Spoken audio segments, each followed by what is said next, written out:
चलिए, तो हम लोग जिस पर्पस के लिए आज मिले हैं प्रॉपरली उस पर्पस का जो कार्यक्रम है उसको बात करना लेकर शुरू करते हैं। मैं आप लोग को पहले बता दूं, जैसे मेरा मोटिव रहने वाला है ना कि मैं आप लोगों को लॉ को एक फाइनल टच देने वाला हूं, मैं पूरा पूरा रिवाइज करने वाला हूं। साथ ही साथ आप लोगों ने टाइटल में पढ़ा होगा कि हम लोग इसके तो पढ़ने के बाद में मतलब रिवीजन करने के बाद में उस पे जो भी इंपॉर्टेंट क्वेश्चंस है उन सबको लेकर डिस्कस करने वाले हैं, बात करने वाले हैं। That is what I am going to do with. ठीक है ना। चलिए, सबसे पहला जो चैप्टर आपके स्क्रीन पे दिख रहा है that is Indian regulatory framework, हम लोग उसको लेके बात करेंगे। मैं आपको एक बात और बता दूं स्टार्ट करने से पहले कि मैंने ना आप लोगों के लिए एक और नोट्स बनाया है, ऐसे बोलो कि प्रश्न पिटारा बोल के, जिसके अंदर में मैंने आप लोग के जो पीवाईक्यू है, आपके आरटीपी, आपके सारे क्वेश्चंस को मैंने एक जगह पे सबको इनकॉर्पोरेट कर दिया है, एक जगह पे डाल दिया है। अगर आप देखो तो इसके अंदर में chapter wise you can see, chapter wise जो आपके आरटीपी के क्वेश्चन जो आपके ऑलरेडी आ चुके हैं आरटीपी के, फिर उसके अलावा जो आपके एग्जाम्स के क्वेश्चन है उन सबको मैंने आपके लिए इनकॉर्पोरेट कर दिया, सबके लिए मैंने डाल दिया है। तो आपको करना बस इतनी सी बात है कि आपको साथ ही साथ इन सब चीजों को कवर करते हुए चलना है। देखो, अगर आप लोगों ने मुझे पूरा पूरा 6 दिन दे दिया ना, तो ये आपके 6 दिन के अंदर में पूरा पूरा मैं लॉ को आपको रिवाइज करा दूंगा, और रिवीजन करने के साथ ही साथ आपके पूरा क्वेश्चन आंसर भी मेरे साथ में कंप्लीट हो जाएंगे। तो ये आप लोग पक्का से मेरे साथ में इसको कर लेना, आप इसको छोड़ना मत। ठीक है, तो चलिए, मैं आपको एक बात और बता दूं जो मुझे पहले थोड़ा सा बोलने का मन कर रहा है। बोलो क्या? एज यू नो, जो आपका एग्जाम का डेट है बोलो क्या है? 18, 20, 22 एंड 24। ये आपके 4 दिन का एग्जाम है। पहला दिन जो आपका एग्जाम है that will be of accounts. As you know, आपका पेपर नंबर 1। मेरे को एक बात बोलने दो और थोड़ा ध्यान से इसको फॉलो भी करना। आप लोग 15, 16 और 17, जी हाँ, 17 जैन को आप सिर्फ और सिर्फ आप अपने अकाउंट्स को लेकर डिवोट, आप सिर्फ इसमें अकाउंट्स पढ़ोगे और दूसरा कोई भी चीज, राइट? अब सोचो, ये अगर आपने ऐसा कर लिया तो आपके 3 दिन में पूरा पूरा अकाउंट्स एक बार रिवाइज हो जाएगा। जब वो रिवाइज हो गया तो आपका पहला पहला एग्जाम अच्छा जाएगा। तो पहला वाला एग्जाम अच्छा जाता है ना, तो बाकी पेपर को लेके भी आपका एक कॉन्फिडेंस है। तो इस कारण से आप इसमें प्रॉपरली अपना टाइम डिवोट करना और इसके अंदर में अपना टाइम देना। उसके बाद जब 18 को एग्जाम दे के आओगे तो 18 का इवनिंग मतलब नाइट और 19 ये आपके पास में पूरा रहेगा। को प्रॉपरली लॉ के लिए डिवोट करना। और हाँ, ये जो 1.5 दिन है आपके पास में 18 के बाद में और 19, ये जो आपके पास में पूरा पूरा जो आपके पास टाइम एक्चुअली में जो बचा हुआ है, इस टाइम को यूटिलाइज अगर चाहते हो प्रॉपरली कर लें तो कृपया करके ये मेरा रिवीजन का जो सीरीज है आप इसको लास्ट तक देखना। अगला 6 दिन का प्रॉपर्टी मैंने बना कर रखा है, आज से लेकर 11 तक मेरा प्रॉपरली लॉ खत्म हो जाएगा विथ क्वेश्चन आंसर, राइट? तो आप लोग मेरे साथ साथ इसको लेके करते हुए चलना। डन? तो चलिए ना, हम लोग अपना जो आज का जो कार्यक्रम है सबसे पहले लेकर बात करते हैं। बोलो कौन सा? इंडियन रेगुलेटरी फ्रेमवर्क को लेकर। समझो एक मेरी बात को, देखो चैप्टर जो है ना, चैप्टर आपके एग्जाम में 6 मार्क्स का वेटेज रखता है। ध्यान रखना, कितने मार्क का? 6 मार्क का आपका वेटेज रखता है ये चैप्टर पहला पहला। और अच्छी बात ये है ना कि ये चैप्टर बहुत छोटा है, बहुत आसान है, और यहाँ से एक क्वेश्चन तो आपको पक्का से देखने को मिलेगा ही मिलेगा। क्या बात समझ रहे हो? तो भाई साहब, 6 मार्क के लिए, और अगर चाहो तो आप 20 से 25 मिनट, हाफ एन आवर के अंदर में ये चैप्टर आपका पूरा पूरा रिवाइज हो जाएगा। तो आप इसमें अपना टाइम पूरा पूरा पूरा डिवोट करना, इसको मत छोड़ना। चलिए बात करते हैं। देखिए, पहला लॉ क्या होता है? तो लॉ मीन्स क्या? To set up the rules and regulations for the क्या? Society to maintain peace and harmony. Simple सी बात है। लॉ आपका सेट ऑफ ऑब्लिगेशन भी है जो एक इंडिविजुअल के लिए आपको फॉलो करना होता है। सिंपल सी बात, सेट ऑफ क्या है? ऑब्लिगेशन है, ड्यूटीज है जो फॉलो नॉर्मली करना होता है, राइट? अगर तुम देखो तो लॉ का जो मेन फीचर है, अगर इसमें देखें, इसमें मेन काम क्या है कि भाई साहब जो पीपल्स का जो कंडक्ट है इन सोसाइटी के अंदर में वो इंश्योर करता है बाय द गवर्नमेंट, जो लॉ बना के देता है कि उसमें वो लोग क्या करे, इस हार्मोनी को मेंटेन करके रखे ताकि कोई भी प्रॉब्लम नहीं हो। बेसिक से बात है। अगर तुम थोड़ा सा मेन देखो तो अगर हम लोग थोड़ा इसको लेके बात करें जो कि सबसे इंपॉर्टेंट है, और इस टॉपिक से अभी तक कोई सवाल नहीं बना है, तो मुझे फीलिंग आ रही है कि इस टॉपिक से आपके एग्जाम में मे बी एक सवाल यहाँ से बन सकता है। बोलो कौन सा? सबसे पहला जो आपके पास में एंशियंट लॉ जो आपके पास आया था इंडिया में रिटन वाला, वो किसने दिया था? किंग हम्मुराबी ने। हाँ कि ना? किंग हम्मुराबी ने जो लॉ बनाया था, कौन सा? कोड ऑफ हम्मुराबी जिसको हम लोग बोलते हैं। उन्होंने क्या किया था कि भाई साहब जो आपके बल्की स्टोन्स पर उन्होंने बहुत सारा क्राफ्ट रेडी किया था और उस क्राफ्ट को सिटी के बीचों बीच वहां पे रख दिया था ताकि कोई भी लोग वहां पे देखे तो उसको फॉलो करे। उसके बाद में किंग हमराबी ने एक जज को अपॉइंट भी किया था कि भाई साहब सुनो ना, जाके देखो कि जो मैंने stone bulky stone with the craft जो मैंने सिटी के बीचों बीच रखवाया है, क्या उसको देखकर लोग फॉलो कर रहे हैं कि नहीं, उसको भी देखने का कार्यक्रम उन्होंने किया था। राइट, तो फर्स्ट रिटेन लॉ अगर बात करें जो क्राफ्ट के थ्रू बनाया था, किसने बनाया था, किंग हमराबी ने बना के दिया था।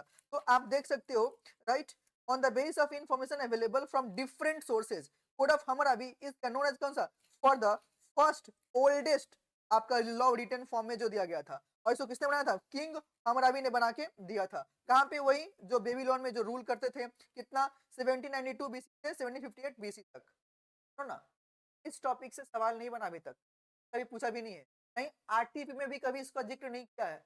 तो मुझे ऐसा फीलिंग आ रहा है कि वो लोग इस बार इसे सवाल पूछ सकता है, आप इसको थोड़ा लेके देखना। राइट, आगे जो बात किया, ही कार्व्ड कौन सा, the code on bulky stone slabs जो मैंने बात किया था, एंड ऑर्डर किया कि सुनो भाई साहब जो स्टोन्स हैं वो आपके पूरा सिटी के बीचों बीच डिफरेंट प्लेस पे रख दो। और साथ में क्या किया कि भाई साहब जब लोग देखेंगे तो उसके पास नॉलेज भी होगा। और अपॉइंट किया जज को, तुम भाई साहब जा और चेक कर कि जो लोग हैं उसको देख कर फॉलो कर रहे हैं कि नहीं। सिंपल सी बात। आगे देखो, फिर 450 बेसिस 450 बीसी में जो आपके पास में कुछ लॉ 12 ब्रॉन्ज टेबलेट से बनाए गए थे रोम के अंदर में, जिसको हम लोग 12 टेबल्स भी बोलते हैं, 12 टेबल्स भी नॉर्मली बोलते हैं। राइट, ये भी आपके पास में बताया गया था। मे बी अगर सवाल बनेगा ना तो दे कैन आस्क आपका हिस्ट्री ऑफ लॉ क्या रहा है, लॉ का हिस्ट्री क्या रहा है इसको बनाने के लिए। तो अगर रिटन लॉ की बात करें तो आप कोड ऑफ हम्मुराबी को लेकर बात करोगे, साथ ही साथ आप इस जो 450 बेसिस जो आपका 12 टेबल्स है आप इसको भी लेकर डिस्कस कर लोगे। सिंपल सी बात है। राइट, तो इन्होंने क्या किया था, the purpose of this tables was क्या, to protect the rights of a public, बात है जो पब्लिक उसके राइट्स को प्रोटेक्ट प्रोटेक्ट किया जाएगा, एंड टू प्रोवाइड क्या, रिमेडी फॉर रॉन्ग्स, अगर कोई भी गलत किसी के साथ में होता है तो उसकी रिमेडी भी बताया जाएगा, हाँ कि ना। और जितने भी सिटीजन है जो रोम के, उनके पास इसका नॉलेज होना चाहिए। और ये तो आपका सिंपल पहले से ही बोल के रखा था। देखो भाई साहब जब भी किसी लॉ बनता है तो ये अजम्पशन होता है कि जो वहां के लोग हैं उनको उस लॉ के बारे में पता होना चाहिए। सिंपल सी बात है। आगे देखो, ओवर द टाइम अगर देखें तो बहुत सारे अमेंडमेंट्स भी इसके अंदर में आते गए। राइट, सुनना, ये दो टेबल मैं बोलूंगा प्लीज थोड़ा सा आप लोग ध्यान से करके रखना, इसको मत छोड़ना। बस एक बार रीड कर लोगे तो ये आपके माइंड में प्रॉपर्ली सेट हो जाएगा। राइट, अब अगर देखें तो लॉ नॉर्मली क्या है, तो मैंने क्या बोला, लॉ इज क्या, set of obligations and duties impose by the government for securing क्या, welfare and providing justice to society. Right, और इंडिया का जो लीगल फ्रेमवर्क है वो रिफ्लेक्ट करता है कि इसमें socially political economic culture aspect को देखे रखता है कि जो हमारा कंट्री है भारत देश डाइवर्सिफाइड कंट्री है। राइट, लेकिन उसमें आपके सारे एस्पेक्ट को देख कवर किया जाता है as per the law. Simple. Right, चलो जी, अगर देखें तो भाई साहब लॉ के जो मेन सोर्सेज हैं, सुनना, ये भी आपके पास सवाल नॉर्मली बन सकता है। एक बात ध्यान रखना, जो मैं सवाल के लिए बोलना चाह रहा हूं भाई साहब आप उसको प्लीज रिवीजन करने के टाइम पे जो सीएसटी का टॉपिक है ना जो मैं बात कर रहा हूं, आप उसी सीएसटी टॉपिक को लेके पढ़ोगे।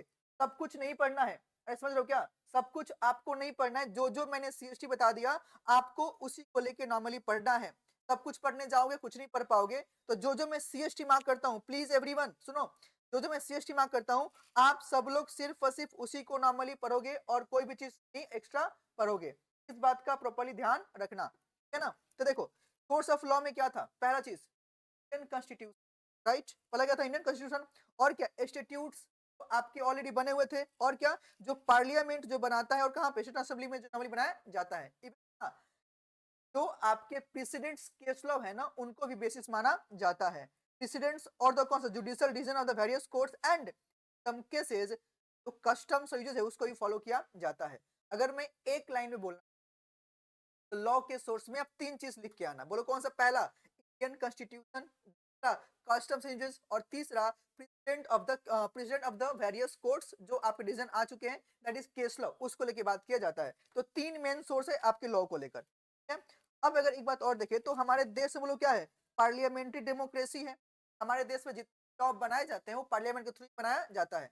इवन ऐसे बोलना, जो हमारे देश का जो पार्लियामेंट बॉडी है, जो पार्लियामेंट्री है, वो अल्टीमेट लॉ मेकिंग बॉडी माना जाता है। राइट, उसको भी देखने को हम लोग मिलता है। राइट, दो ना, क्या कॉन्स्टिट्यूशन व्हिच इज द क्या basis and sources of all the laws, we elect our representatives, तो हम लोग नॉर्मली इलेक्ट करते हैं तो भाई मेंबर ऑफ पार्लियामेंट को, अरे वही तो पार्लियामेंट में बैठेंगे ना, और स्टेट्स बनाएंगे एमएलए को, और वो लोग कहाँ जाएंगे, स्टेट असेंबली में, और बैठ के उस स्टेट के लिए या उस देश के लॉ को बनाया जाएगा, वो लोग नॉर्मली बना के दे। सिंपल सी बात है। अब ये भी थोड़ा सा ध्यान रखना, कौन सा, प्रोसेस ऑफ मेकिंग लॉ। ये सवाल ऑलरेडी आपके एग्जाम में बताऊं तो ये एग्जाम में ऑलरेडी आ चुका है, चांसेस कम है बट फिर भी देख के इसको भी जाएंगे। मेरा बात ध्यान रख, सुनो ना एवरीवन, ओ नलायको, मैं जो बोलना चाह रहा हूं ना, ये हर चीज को आप ध्यान से चलोगे, कोई भी चीज आप इसमें छोड़ोगे नहीं। और जितना मैं सीएसटी मार्क करता हूँ, प्लीज रिक्वेस्ट है, बाद में बहुत पछताओगे नहीं तो, है ना, तो ठुकरा के मुझे जाओगे, बड़ा पछताओगे। पछताने वाला काम क्यों करना भाई, जब मैं तुम ऑलरेडी बता रहा हूँ कि इसको करके जाओ, उसको करके जाओ, सुख पाओगे, राइट। तो देखो, प्रोसेस ऑफ मेकिंग लॉ जो यहाँ पे बात किया है, when a law is proposed in parliament is called क्या, बिल। सिंपल सी बात है। आफ्टर डिस्कशन एंड डिबेट, जिसको पता है ना, जब कोई भी आपका बिल जाता है लोकसभा और राज्यसभा में, तो उसके ऊपर प्रॉपर्ली क्या होता है बताओ ना, क्या डिस्कशन एंड डिबेट होगा, और डिबेट करने के बाद में जब वो पास होगा तो कहाँ जाएगा, प्रेसिडेंट के पास में। प्रेसिडेंट ने जब असेंट दे दिया तो वो आपका बिल क्या बनेगा, एक्ट बन जाता है। And now that act will be क्या, नोटिफाइड इन कहाँ पे, गैजेट। अब जिस दिन नोटिफाई हो गया उस दिन से ये आपका एक्ट प्रॉपर्ली अप्लाई होना स्टार्ट हो जाएगा। यानी क्या, तो ये आपके पास में लिख के दिया गया है। तो मैं बोलूंगा ना, एक सवाल जो ऑलरेडी आपके पास में आरटीपी में था, मैं बोलूंगा आप यहाँ पे देख लो, हम लोग दोनों कवर साथ में करेंगे, ठीक है ना। देखो, what is law and what is the कौन सा, प्रोसेस ऑफ मेकिंग लॉ, जो ये आपके आरटीपी में क्या कहता है क्वेश्चन। तो लॉ क्या है, अगर तुम देखो तो क्या बोला, सुनना, लॉ इज क्या, सेट ऑफ ऑब्लिगेशंस, जो आप आराम से देख इसको समझ सकते हो, जो मैंने बात किया। हाँ, अगर जैसे मेरा तरीका है ना, आप ये भी लिख सकते हो, लॉ मीन्स क्या, set of the rules and regulations, आप उसको भी एक्सपेक्ट कर सकते हो। अगला अगर देखें तो प्रोसेस ऑफ मेकिंग लॉ में क्या है ये बताओ ना। सबसे पहला जो आपके लॉ है कहाँ पे जाएंगे, पार्लियामेंट में, जिसको हम लोग बिल बोलते हैं। फिर जो डिस्कशन डिबेट होगा लोकसभा में, फिर आपके राज्यसभा में, प्रेसिडेंट आपके असेंट देंगे, देन नोटिफाइड करेंगे, बोलो कहाँ पे, ऑफिशियल गैजेट में। तो जो आपका लॉ है प्रॉपरली डेट मेंशन होगा कि किस दिन नोटिफाई हुआ है, और जिस दिन से नोटिफाई हुआ है वो डेट बोलो क्या, इफेक्टिव डेट। और एक बार जब नोटिफाई हो गया तो वो आपका एक्ट ऑफ पार्लियामेंट बन जाएगा। क्या आप लोग यहाँ तक समझ पाए मेरा बात, एवरीवन बताओ मुझे, क्या आप लोग यहाँ तक मेरा बात समझ पाए हो क्या, यहाँ तक आप लोग मेरा बात समझ पाए हो क्या। तो ये चीजें आपको देखने को मिलती। अगर तुम थोड़ा सा आगे बढ़ो, अगर तुम थोड़ा सा यहाँ पे आगे बढ़ते हो, तो हम लोग कुछ चीजें और है जिसको लेके यहाँ पे डिस्कस करना है और बात करना है। ये क्या क्या चीज है बताओ तो फटाफट। तो आइए ना, क्या क्या चीजें हैं, हम लोग उसको भी लेके यहाँ पे नॉर्मली देखते हैं। एक सेकेंड, हाँ जी, हम लोग थोड़ा इसको भी लेके यहाँ पे देखते हैं, बोलो क्या है। तो पहला चीज यहाँ पे है types of laws in the Indian judicial system. आपके इंडियन जुडिशल सिस्टम में मतलब कितने टाइप्स के लॉ हैं जो हमारे देश में दिए गए हैं, उनको भी लेके बात करना है। तो पहला जो बात किया, the laws in the Indian legal system is कितना, आंसर है 4 टाइप के, बोलो कौन कौन से, लॉ, लॉ, कॉमन लॉ, और बोलो क्या है, प्रिंसिपल्स ऑफ नेचुरल जस्टिस। ये आपके 4 टाइप्स के लॉ होते हैं। अगर तुम देखो तो क्रिमिनल लॉ मतलब कौन सा भाई साहब, एक ऐसा एक्ट जो आपके violation of the rule of law को लिए फॉलो किया है। एवं सुनना, जो लोग गलती करता है पब्लिक रॉन्ग्स, और उसके लिए जो पनिशमेंट है वो भी आपके पास में दी जाती है। जैसे मान लो एक्टिविटीज, जैसे मान लो मर्डर, थेफ्ट, रेप, ये सब केसेस के लिए जो लॉ अप्लाई होता है वो कौन सा आएगा, क्रिमिनल लॉ। फिर इसके लिए अगर बात करें तो दो दो आपका इंपॉर्टेंट लॉ है जिसमें फॉलो किया जाता है, कौन कौन सा, सीआरपीसी और आईपीसी। कौन सा, सीआरपीसी और आईपीसी। सीआरपीसी मतलब क्या है, पिनल प्रोसीजर कोड, और आईपीसी हमारी बात करते कौन सा, इंडियन पिनल कोड, जो आपको यहाँ पे देखने को मिलता है। हाँ, ये लाइन आप लोग पक्का से आंसर में लिखना, बोलो कौन सा, the Indian penal code 1860 defines क्या, the crime and nature and punishment. हाँ कि ना, ध्यान रखना। जो आपका आईपीसी है बोलो करता क्या है, आंसर है आईपीसी हमें ये बताता है कि जो आपका क्राइम क्या है, उसका नेचर क्या है, और उसमें पनिशमेंट क्या होगा। साथ में जो आपका सीआरपीसी है ना, ये बात करते हैं, सुनो ना, बोलो कौन सा, कि जो आपका ये प्रोसीजर क्या है, कौन सा, उस पनिशमेंट को लेकर, राइट। कि भाई आपने आपने कांड क्या किया वो मुझे आईपीसी के थ्रू नॉर्मली मालूम हो गया, उसका पनिशमेंट क्या है ये भी मुझे मालूम हो गया। अब उसको पनिश कैसे करेंगे, जो उसका प्रोसीजर है वो आपको कहाँ मिलेगा भैया, वो मुझे सीआरपीसी के अंदर में नॉर्मली देखने को मिलेगा। एग्जाम्पल जो मैंने पहले बोल दिया, मर्डर, ये सब चीजें जो चीजें हैं आपको यहाँ पे देखने को मिलता है। अगला जो बात करता है बोलो कौन सा, सिविल लॉ। अब सिविल लॉ नॉर्मली क्या है, असल दो आदमी के बीच का जो डिस्प्यूट है ना उसको जो रिजॉल्व करने का जो काम करता है वो बोलो कौन सा करता है, वे सिविल लॉ ये आपका काम करके यहाँ पे देता है। इसमें जो नॉर्मली बात करता है कि बहुत सारी चीजें जो आपको दिखता है, बोलो कौन सा, सिविल कोर्ट्स इन्फोर्स करता है सर्टेन राइट्स एंड ऑब्लिगेशन को। एक बात और, सिविल लॉ के अंदर में ना कभी भी पर्सन्स के, हम लोग ये नहीं बोलते कि लड़ाई हो गया तो एक आदमी को जेल में डाल दो, ना ना ना। यहाँ पे जो मेन काम सिविल लॉ का है वो ये है कि देखो भाई साहब उनको पनिश मत करो, उनका जो डिस्प्यूट है ना उसको रिजॉल्व करो। हाँ के नाम, तो ये जो लॉ है प्रॉपरली फोकस कहाँ पे करता है, ऑन द डिस्प्यूट सोल्यूशन, ना कि उनको पनिशमेंट के लिए, जो आपको देखने को मिलता है through the institution of a civil suit. Civil law क्या प्राइमरली फोकस ऑन क्या, डिस्प्यूट रेजोल्यूशन रेदर देन कौन सा, पनिशमेंट। ये आप जब आंसर लिखोगे ना कि वहां पे प्रॉपरली दिखाना और प्रॉपर लिख के आना। फिर बोला the act of the process and the administration of civil law are govern by the code of कौन सा, सिविल प्रोसीजर मतलब कौन सा, right. Civil law can be further classified into law of contract, family law, property law, इन सबको देखने को normally मिलता है। डन। तो अगर तुम जैसे मान लो दो भाइयों के बीच में अगर लड़ाई है प्रॉपर्टी को लेकर, तो मैं हूं और मेरा भाई है, हम दोनों आपस में लड़ रहे हैं कि मेरा प्रॉपर्टी ये है तो उसका ये है, हम दोनों दूसरे पे केस फाइल किए हैं, तो वहां पे जो कोर्ट में जाएंगे जो लॉ फॉलो होगा कौन सा होगा, सिविल लॉ के अंदर में दी जाती है। आगे जो नॉर्मली बात किया है बोलो क्या है, कॉमन लॉ। अब सुनना, कॉमन लॉ के लिए ना आप दो ठो जो इसका लैटिन वर्ड है वो आप थोड़ा सा ध्यान रखना, बोलो कौन सा, पहला है यहाँ पे देखो ना, यहाँ पे ये बोलता है द डॉग्नम कौन सा, स्टेयर डिसीसिस इज द क्या, principle of supporting common law, and it is a Latin phrase that means क्या, to stand by that is decided. तो एक बार जो डिसाइड हो गया आप उसको ही लेके रहोगे और उसी को लेकर फॉलो भी करोगे, राइट। यहाँ फिर से जो बात किया, the doctrine of stare decisis reinforces the obligation of court to follow the same principle or judgment established by कौन सा, previous decision while ruling the case whether कौन सा, facts are similar और क्या, on all or the four legs, the earlier decision मतलब क्या, एक बार तो कोर्ट में डिसीजन आपको दे दी गई वही डिसीजन बाकी सबको फॉलो करना होगा, तुम अपने मर्जी से उस बार बार चेंज नहीं कर सकते हो, इस बात का ध्यान में रखना पड़ेगा। तुम सोचना हम लोग केस लॉ की देखते हैं, मान लो आप लोगों ने ऑलरेडी पढ़ा है इंडियन कॉन्ट्रैक्ट एक्ट, उसमें क्या था, बालफोर वर्सेस बालफोर, आपने देखा था ना बेटा जी। सोचो ये बालफोर वर्सेस बालफोर जो आपने देखा था उसमें नॉर्मली कहानी क्या था बताओ तो, कि जो पहले केस हो चुका है उसी को रेफरेंस हम लोग आज भी फॉलो करते हैं और उसी को लेकर आगे एग्जीक्यूट भी करते हैं, तो आपको यहाँ देखने को मिलता है, राइट। तो बोलो क्या है, कॉमन लॉ है वो सबके लिए अप्लाई होने वाला है, राइट। आगे देख लो, आगे देख लो, हाँ यहाँ पे एक पॉइंट और ध्यान रखना, जो आपके सुप्रीम कोर्ट के जो जजमेंट है ना that is going to be followed followed by the every high courts in the every, एक बार जो सुप्रीम कोर्ट ने जजमेंट दे दिया वो जजमेंट जो है वो सारे हाई कोर्ट को बाइंड होगा, सबको फॉलो भी करना होगा, क्या नहीं क्या। चलो अगला and last type of law जो बात करता है बोलो कौन सा, प्रिंसिपल्स ऑफ नेचुरल जस्टिस। अब सुनना, ये बोलना चाह रहा है ना, ये जस्ट डील्स विद कौन सा, certain fundamental principles of justice going क्या, बियॉन्ड रिटन लॉ, मतलब जो आपके पास में जो लिखा है ना उसके बियॉन्ड में ये नॉर्मली काम करता है। ये कैसे काम करता है, पहला बोला एमो ज्यूडिक्स इन कैजुआ इन कॉजस हुआ, मतलब क्या, नॉन क्या शुड बी मेड अ जज इन हिज ओन कॉज।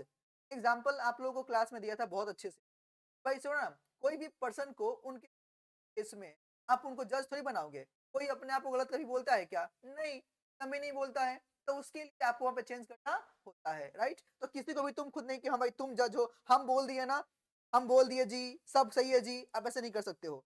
अगला जो बात करते हैं बोलो क्या, ऑडी अल्ट्रम पार्टन, मतलब क्या, भाई साहब दूसरे का सुन और प्रॉपरली दूसरे को सुनने का मौका भी दो, हाँ कि ना, हियर द अदर पार्टी और गिव कौन सा, the other party of fair hearing, party का सुनो और उसको सही मौका देना चाहिए, ये नहीं कि आप सिर्फ बोल रहे हो आप कुछ सुन नहीं रहे हो, ऐसा मत करो, आप दूसरे को भी बोलने का प्रॉपर मौका दो।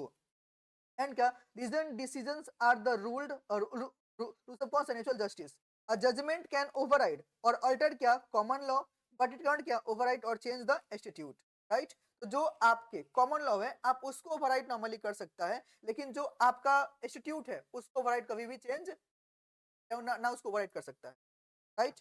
तो ये आपके चार टाइप्स के लॉ थे जो देखने को मिलते। एक बात और, तो टाइप्स ऑफ लॉ है ना इसके ऊपर भी सवाल ऑलरेडी आ चुका है, बोलो कौन सी सवाल, आइए ना मैं आपके पास में दिखाता हूं, इसके ऊपर भी आपके पास में सवाल आ चुका है।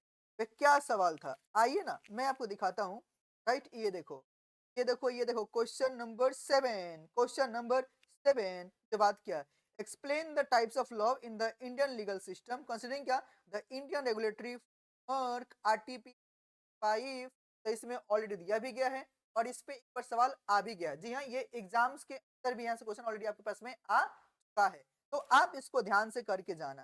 तो देखो भाई साहब, इंडिया में जो लॉ है लीगल सिस्टम में ब्रॉडली क्लासिफाई कितना था, ये 4 टाइप्स का जो मैंने बात किया था वही चीज। लॉ आपके पास में सिविल लॉ और कॉमन लॉ, लास्ट में कौन सा, प्रिंसिपल्स ऑफ नेचुरल जस्टिस। तो आपको इसे अच्छे से ध्यान में रखना पड़ेगा। डन, चलिए जी। राइट, हाँ, यहाँ पे ये तो मैंने पहले ही बता दिया था कि एग्जाम क्वेश्चन सितंबर 25 में 6 मार्क का। Define law and various source of law, क्या मैंने बात किया क्या ऑलरेडी। हाँ जी, source of law. Right, source of law में क्या है, कॉन्स्टिट्यूशन, इंस्टीट्यूट और जो पार्लियामेंट स्टेट असेंबली जो नॉर्मली बना के देगा। अगला कौन सा, प्रेसिडेंट्स ऑफ जुडिशियल डिसीजन, मैंने बात किया ना, केस लॉ एंड ऑल, सबको भी लेना होता है। और इवन इसके अलावा बोलो क्या है, जो कस्टम्स है, बोलो क्या है, तो अब कस्टम्स है उसको भी यहाँ पे लिया जाता है। फाइन, तो आप इसको ध्यान में रखोगे। हाँ, ये जो 2 पैरा है ना, आप इसको भी यहाँ पे लिख के दोगे। बोलो कौन सा, इलेक्टेड जो रिप्रेजेंटेटिव होते हैं ना, पीपल ऑफ द पार्लियामेंट और लेजिस्लेटिव असेंबली के, वो सुनना, वो स्टेट के लिए पार्लियामेंट में जो हमारी लॉ बनाते हैं। राइट, जो हमारा संविधान है। राइट, ये सबसे इंपॉर्टेंट फ्रेमवर्क है जिसको वो लोग नॉर्मली फॉलो करता है और उसी के बेसिस पे सारे लॉ भी बनाई जाती है। वो सब आप प्रॉपर लिख के आओगे। इवन जो बात किया, बोलो क्या, the laws in India are क्या interconnected with each other forming क्या hybrid legal system। याद करो ना, तो लॉ मेकिंग बॉडी है वो हमारे पास में, लोगों के पास में है। बोला सब्जेक्ट मैटर को डिफाइन किया गया है अलग अलग करके और बताया गया है कि कौन से मैटर पे कौन कौन से लोग लॉ बनाएंगे। याद करो, सेंट्रल जो पार्लियामेंट है उसके लिए मैटर अलग है, स्टेट के लिए मैटर अलग है, और सुनना कुछ मैटर ऐसे हैं जिसपे सेंट्रल स्टेट दोनों लॉ बना के देता है। राइट, तो ये चीजें आपको वहां देखने को मिलता है, याद है ना, सेंट्रल लिस्ट, स्टेट और ज्वाइंट लिस्ट है, यू कैन से कौन सा, कॉन्करेंट लिस्ट भी नॉर्मली बोल सकते हो। राइट, फिर जो बात किया, अब matter would become the subject matter for the कौन सा, सेंट्रल लॉ, स्टेट लॉ और डिपेंडिंग ऑन द कौन सा लिस्ट जो आपके पास में दी जाती है।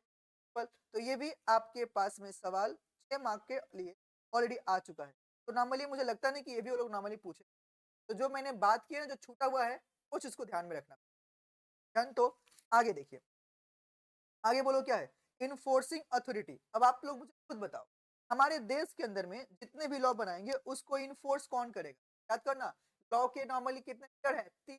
अरे कितने पिलर हैं, 3। कौन कौन से, लेजिस्लेटिव जो लॉ को नॉर्मली बनाता है, हाँ कि ना। अगला जो आता है बोलो कौन सा, जल्दी जल्दी बताओ, अगला जो आपके साथ है बोलो कौन सा, और कौन सा लास्ट वन, जुडिशरी। लेजिस्लेटिव जो लॉ बनाएगा, एग्जीक्यूटिव जो लॉ को इम्प्लीमेंट करवाएगा, जुडिशरी जो लॉ को इंटरप्रेट करेगा और जजमेंट पास करके नॉर्मली दे। ये 3 आपके लॉ के पिलर्स नॉर्मली होते हैं। बट यहाँ पे जो इन्फोर्सिंग अथॉरिटी लॉ के लिए बोलो कौन है, एग्जीक्यूटिव का काम है वो नॉर्मली चेक करना, देखना कि जो लॉ नॉर्मली बना है क्या उसको लोग फॉलो कर रहे हैं या नहीं कर रहे हैं, उसको भी देखना होता है। राइट, तो देखो ना यहाँ पे, depending on whether a law is क्या सेंट्रल और state law, the central or state government क्या will be the enforcing authority। For this purpose government functions क्या distributed to various ministries। हाँ कि ना, कुछ ऊपर मिनिस्ट्री भी है, मिनिस्ट्री ऑफ फाइनेंस और कौन सा, ministry of corporate affairs, home affairs और लॉ एंड जस्टिस। ऐसे बहुत सारे मिनिस्ट्री तो डिपार्टमेंट बना के दी गई जो अपना लॉ को प्रॉपरली इन्फोर्स करते हैं, चेक करते हैं तो लॉ बना है वो प्रॉपरली अप्लाई हो रहा है या नहीं। जाने क्या, एक बात और, ये जितनी मिनिस्ट्री है इन सबको रन कौन करता है, भैया एक मिनिस्टर होता है। और वही सुनना, प्रॉपरली काम कौन करता है इसके लिए, भाई हेड तो मिनिस्टर है लेकिन काम किसका होता है भाई, जो आईएएस होते हैं वो लोग इसके लिए काम करके नॉर्मली। राइट, तो वो आपके पास लिख के दिया, जस्ट रीड कर लेना और कुछ नहीं। ठीक है, चलो ठीक। अगला यहाँ पे कुछ मिनिस्ट्री वगैरह का जो काम किया है, मिनिस्ट्री ऑफ फाइनेंस, है ना, आप इसको बस एक बार रीड करोगे, रीड करोगे। और जो मिनिस्ट्री ऑफ फाइनेंस का नॉर्मली मेन काम क्या है, जो कितने पैसे आए हैं, ऐसे बोलना, जो हमारे देश का serving as a treasury of India जिसके लिए काम करता है। इट कंसर्न्स इटसेल्फ कौन सा, विद का taxation, financial legislation, capital market, इस सबके लिए जो नॉर्मली काम करता है। इवन सोचो ना, जो मिनिस्ट्री ऑफ फाइनेंस है यही तो हमारे देश के लिए बजट भी बना के देता है कि पूरे साल का बजट क्या है वो सबको भी देखने को मिलता है। As a chartered accountant this is important, mean of क्या, your day to day work life will be impacted by this money and its proclamation. हाँ कि ना, जिसको फॉलो करना होता है। इवन सोचो ना, आफ्टर बिकमिंग ए सीए आप लोग टैक्स का काम करोगे, करोगे नहीं करोगे? इनकम टैक्स डिपार्टमेंट तो आपके लिए आएगा, जाएगा under the ministry of finance.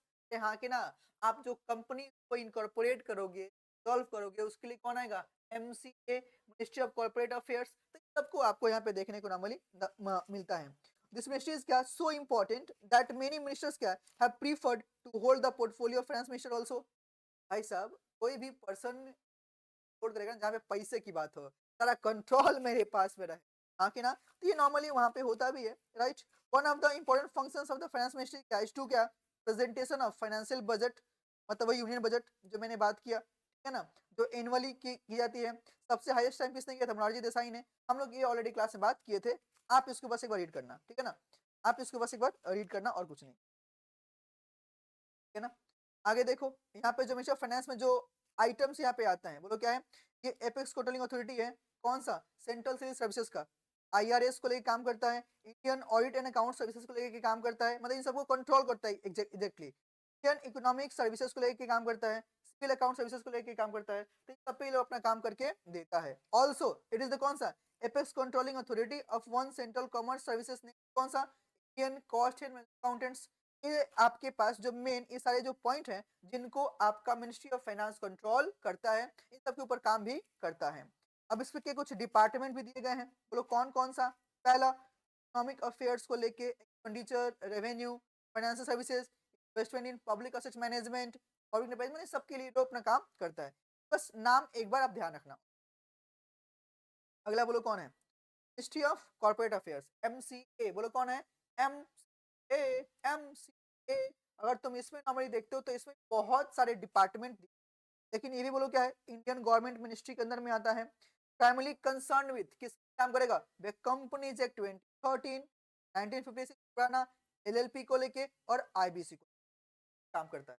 तो एमसी की बात किया ना कि कंपनी को ऑपरेट करना, कंपनी को बंद करना, एलएलपी को इनकॉर्पोरेट करना, बंद करना, तो इंसॉल्वेंसी, बैंक्रप्सी सबके लिए जो नॉर्मली काम करता है, बोलो कौन करता है? Corporate affairs, right.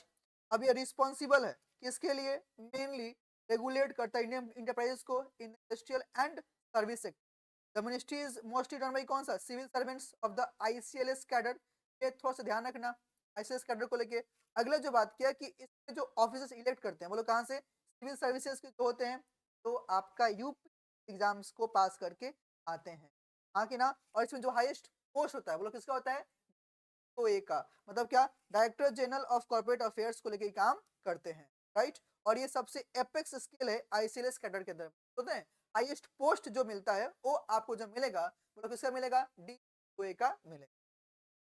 आगे देखिए, मिनिस्ट्री ऑफ कौन सा बताना? होम अफेयर्स, गृह मंत्रालय। अब इनका नॉर्मली मेन काम क्या है? तो वैसे प्रॉपर्ली बॉर्डर को मैनेज करना।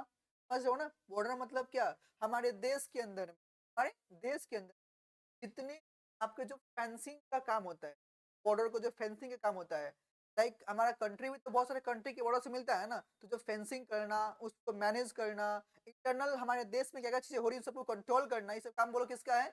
गृह मंत्रालय का, मतलब होम मिनिस्ट्री का काम है। हमारे देश कौन है? शाह जी, तो उनके पास ये पावर दी गई है, ये है कि हमारा देश को प्रोटेक्ट करके, इवन जो पुलिस पुलिस एंड ऑल, इन सब का जो कंट्रोल भी होता है वो उन्हीं के हाथ में होता है, राइट। तो देखो, ministry of home affairs is the क्या? Ministry of government of India, interior ministry of India माना जाता है। इज मेनली रिस्पॉन्सिबल किसके लिए? For the maintenance of internal security and domestic policy.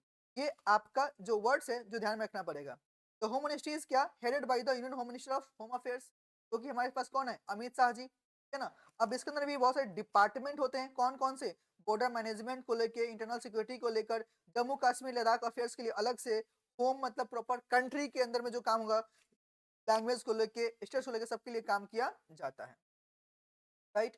Official language के अंदर में दो पॉइंट तीन चीज आएगा, कौन सा? सेंट्रल ट्रांसलेशन ब्यूरो, ट्रेनिंग, और डायरेक्टर ऑफ कौन सा? Census operation. सब में ये लोग अपना काम करके देता है। अगला जो बात करते हैं, बोलो कौन सा? Ministry of law and justice. तो ये जो है भाई साहब कैबिनेट मिनिस्ट्री का भी नॉर्मली पार्ट है, जो कि डील करता है, बोलो कहाँ पे? ध्यान से। तो आपके पास में दोनों ये जो वर्ड है ना आप थोड़ा सा ध्यान रखना। बोलो कौन कौन सा लीगल अफेयर्स को मैनेज करते हैं, तो कौन सा स्टडी डिपार्टमेंट, मतलब कि लॉ जब बन रहा है तो वहां पे प्रॉपर एक डिपार्टमेंट होता है ना, उसको ये लोग मैनेज करता है, चेक करता है। अगला लेजिस्लेटिव एक्टिविटीज थ्रू द कौन सा डिपार्टमेंट ऑफ लीगल अफेयर्स, सबको मैनेज करना। एडमिनिस्ट्रेशन ऑफ कौन सा justice in Indian through the department of justice, जो आपके पास में दी जाती है। फिर जो बात किया, जो डिपार्टमेंट ऑफ लीगल अफेयर्स है प्राइमरली कंसर्न होते हैं कौन सा, कि भाई साहब जो वेल्थ मिनिस्ट्री है ना उन सबको ये लोग अपना एडवाइस करते हैं तो अपना काम कैसे करके, सिंपल सी बात यहाँ पे जो देख, राइट। अब इसके अंदर जो नॉर्मली डिपार्टमेंट है बोलो कौन कौन सा, पहला department of legal affairs, legislative और जस्टिस, उन्हें जो यहाँ पे देखने को तुमको डन, ये आपको ध्यान रखना है। तीन जो डिपार्टमेंट है इसको थोड़ा सा ध्यान रखना पड़ेगा। मैं प्रॉपर्ली आप लोग के लिए यहाँ पे एक्सप्लेन करने नहीं बैठा हूँ, मैं बस आपको आइटम वाइज आइटम मैं याद कराने की कोशिश करता हूँ कि जो चीजें आपको है वो याद हो जाए। मेरा मेन मोटो आप लोग के लिए वही है कि आपके जो पढ़ रहे हो सब माइंड में सेट हो जाए, राइट। अगला बात करते हैं सेबी, बोलो कौन है। तो सेबी जो बात है ना एक रेगुलेटरी बॉडी है जो हमारे देश के स्टॉक एंड कमोडिटी मार्केट को डील करता है, ठीक है ना। इज द क्या रेगुलेटरी बॉडी ऑफ फॉर क्या securities and commodity market in India, हाँ के ना। अब इसके लिए ओनरशिप कौन किसके पास में है, तो फाइनेंस के पास में है, विद इन कौन सा गवर्नमेंट ऑफ इंडिया। एस्टेब्लिश कब हुआ था, 12 अप्रैल 1988 को। एग्जीक्यूटिव बॉडी जो इसको पावर दी गई थी कब, 14 जनवरी 92 को। और जो प्रॉपर्ली सेबी एक्ट है बोलो कौन सा है, 1982 बोला जाता है। आरबीआई बोलो काम क्या है इसका, हमारे देश के अंदर में तो मॉनेटरी पॉलिसी को बनाने का जो कार्यक्रम है ये नॉर्मली करता है। इवन जितने भी करेंसी प्रिंट होता है इशू करना, ये सब काम इन्हीं का नॉर्मली होता है। और हमारे देश का जो प्रॉपर बैंकिंग सिस्टम है उसको रेगुलेट भी यही करते हैं। ऐसे बोला हमारे देश में दो मेजर मार्केट है, एक हो गया शेयर मार्केट को कंट्रोल हमारा सेबी करेगा, मनी मार्केट को प्रॉपरली रेगुलेट कौन करेगा, आरबीआई करता है। तो देख लो RBI is क्या India central bank and regulatory body responsible for regulations of the Indian banking system. It is क्या under the ownership of ministry of finance government of India, ये लोग काम करता है। इट इज क्या responsible for the control and maintaining क्या supply of the Indian rupee. It also manages the country's main payment system and works to promote क्या its economic development, अपना अपना काम करते हैं।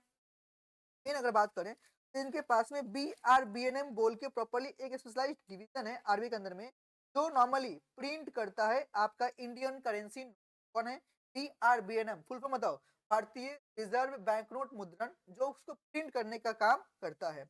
अब इसके अंदर भी आपके पास जो करेंसी है इसके लिए प्रिंट करने के लिए दो प्लेस है, कहाँ पे, एक है आपके नासिक में वेस्टर्न इंडिया के लिए, अगला देवस है कहाँ पे सेंट्रल इंडिया के लिए।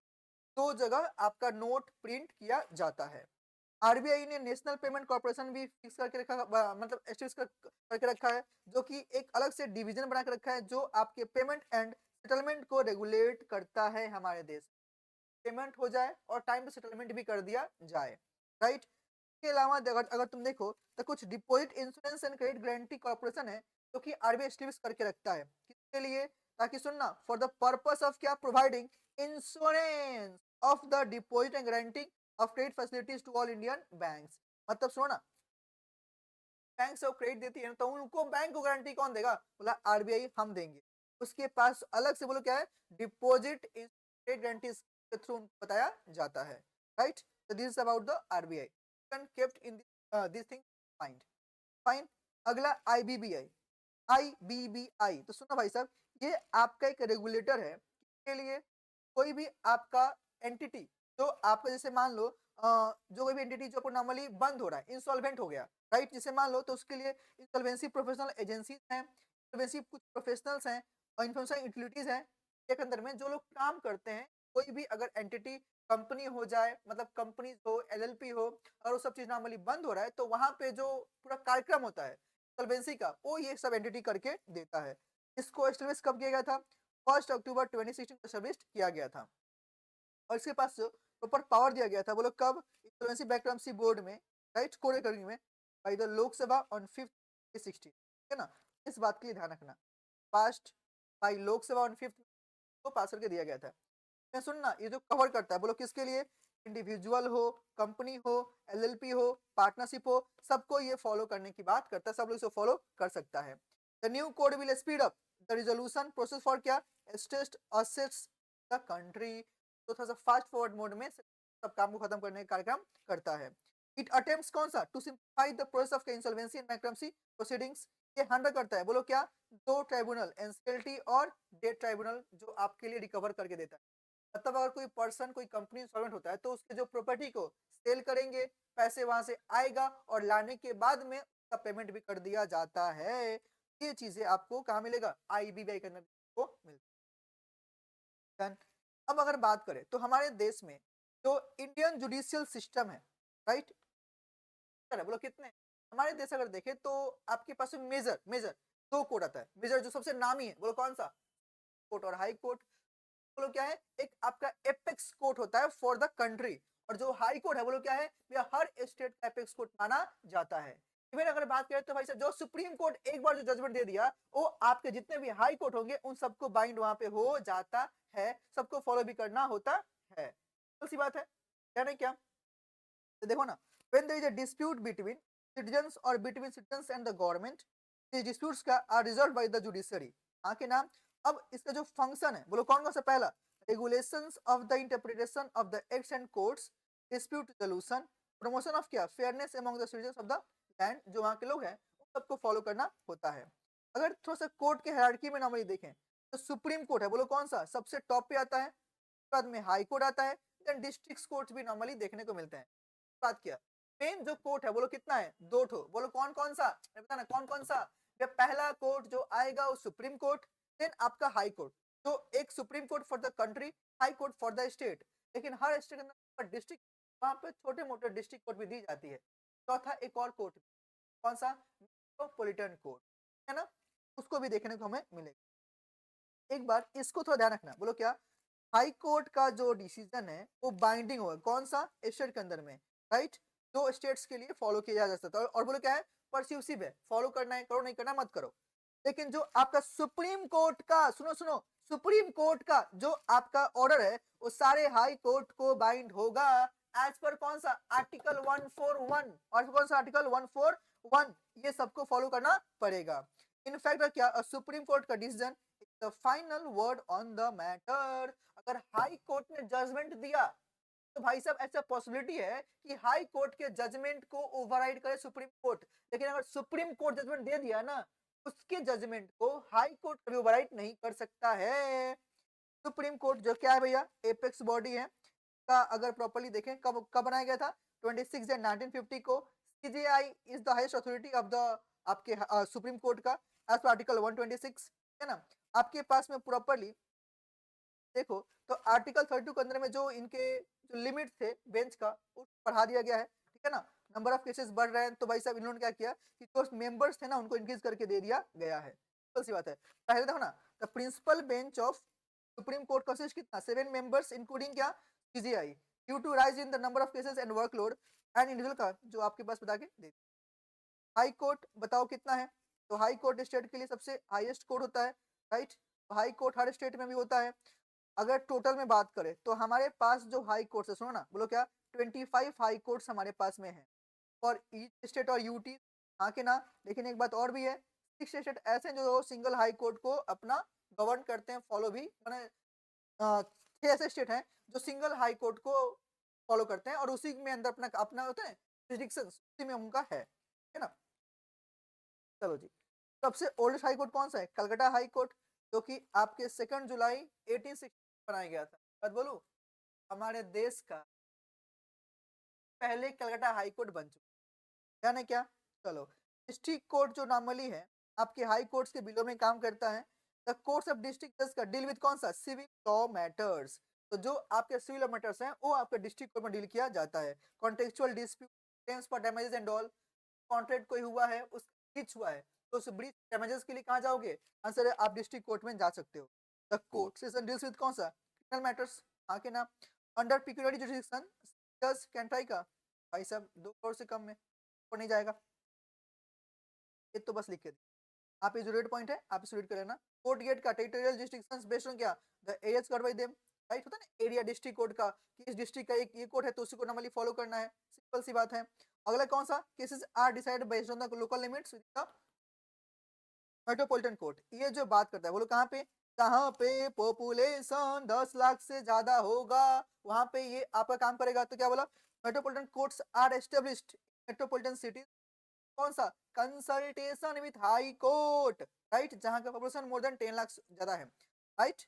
इसका जो चीफ मेट्रोपॉलिटन मजिस्ट्रेट है ना, वो आपका पावर रहेगा एज़ अ सीजे मतलब कौन-सा? चीफ जुडिशियल मजिस्ट्रेट के रूप में काम करता है।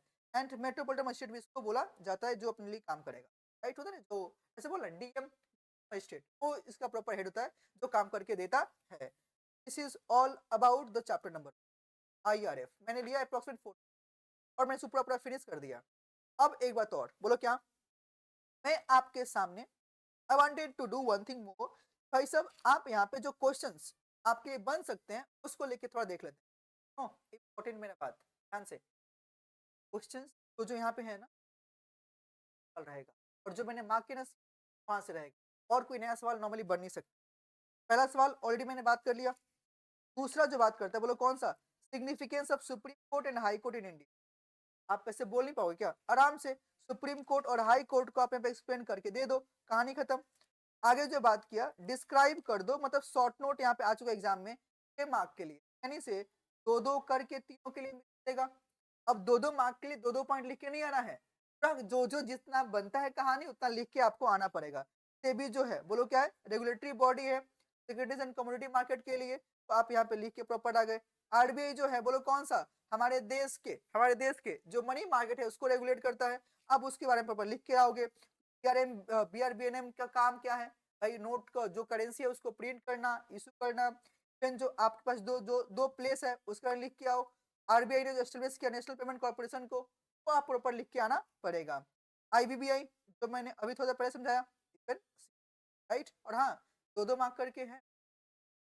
अगर सुनो ना, 2 मार्क के लिए है ना, तो मैं आपको बोलूँगा कि कम से कम आपको 4 टू 5 पॉइंट्स लिख के आना चाहिए। कितना?